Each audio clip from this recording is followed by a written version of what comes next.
What are the three uses of the tarot? Well, number one, we have divination, understanding spirit guides and our ancestors, souls that are not within bodies that are around us within this incarnation, in this life.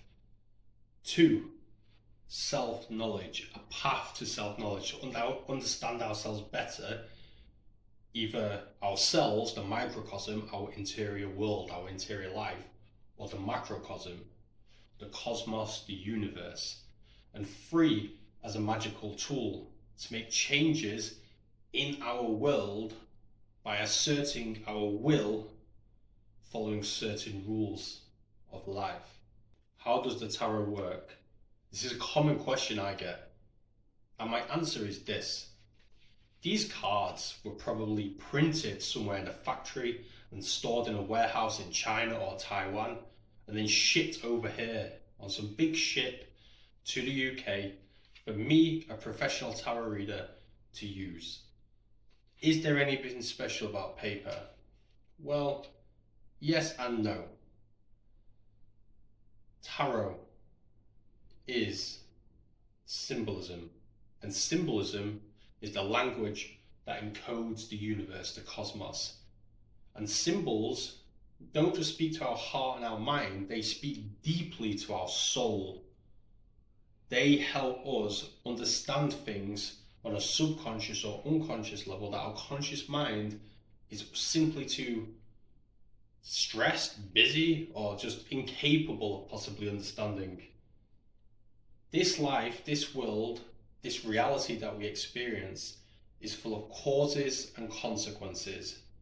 One thing leads to another. The tarot deck was created to encode these understandings, these energies, and all of the possibilities available to us in this lifetime into a single deck. And each card has a meaning or meanings that are universal to all humans. This is very, very powerful. Now, I just said that these cards are kind of just paper printed somewhere in China or Taiwan, but as a intuitive, as somebody who has been working with tarot for so long, it's important that I choose my deck wisely, and then I use them over and over again. I use them in meditation, in prayer, in action, through readings. They are very special to me, and they build up power. I give them power through my will, through my divination, through my own understanding of myself and my clients. So when you go to the shop and you buy some tarot cards, maybe they mean nothing.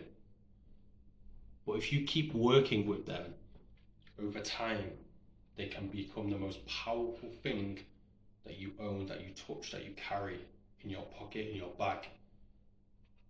They can become the most important thing that you possess in this life, except for your soul. They are an extension of your soul. These are an extension of my soul.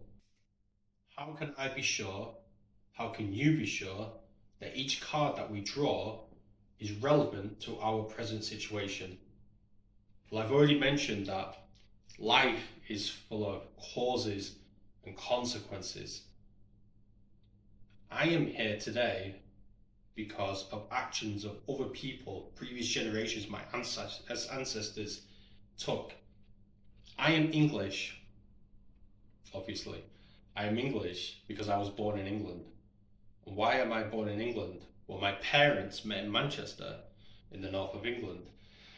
Well, why did they meet in Manchester? My mum was meant to go to America, but she didn't. She stayed, and she met my father. They had me. And then my life, one thing has led to another, and the same is true for you. Life is full of causes and consequences. A steady, never-ending, infinite web, a stream of consequences from actions that we took, decisions that we made. A feeling became a thought, or a thought became a feeling that led to an action. That action then led to a consequence, and so on and so on and so on. So when we draw a card, there is no such thing as coincidence. You may even hear me use the word coincidence. Oh, it's very random. Oh, this is an interesting coincidence. But I say this in a very, very ironic way. So if we draw this card for you, there is a reason. And if we don't understand the reason, we will work to try to understand it. Maybe we will never understand it. Maybe you don't need to understand it. But do not doubt that there is a reason that this card has appeared. So the tarot can show us the echoes and imprints of the past, what has led us here, and where this is all leading to. What are the potential outflows and outcomes? If we are trying to understand the past, we can reach out to these echoes, these imprints. If we are analyzing the present moment, we can try to identify what these subconscious energy signatures are.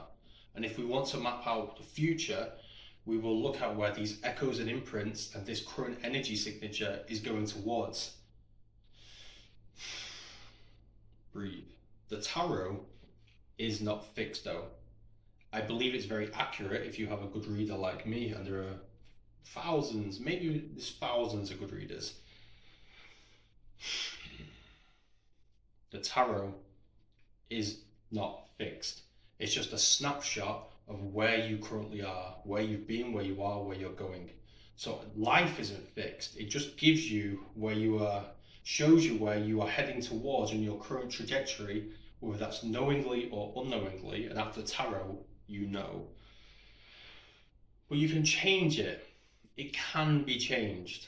It might be hard to change, but it can be changed. It can be changed. God, the creator, higher power, gave us the freedom of choice, personal responsibility, so we need to have accountability. The tarot is a tool to help us navigate our way forward. These show us where we are, why we got here, and where we're going.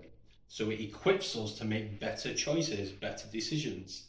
And everything starts with a seed, a thought. Everything you can see, touch, feel, sense, experience in this physical reality began as a thought. Now, where these thoughts come from, who knows? But through thinking, as we join these thoughts up and connect the dots, we can begin to devise a plan to create something. This is the minor arcana, the story of creation. It's why we start with the aces, the seed of inspiration, the seed of feeling, sensation, of love, of a thought that leads to a creation, something in physical reality that has built the world up around us. So this whole world our soul is in, starts with a thought, and thoughts and ideas can be generated from the tarot. So when I am asked, is the tarot real? How does it work? It's just some paper. I go, yes, you are right, it is just some paper, but ignore them at your peril. And if you do choose to work with them, be careful.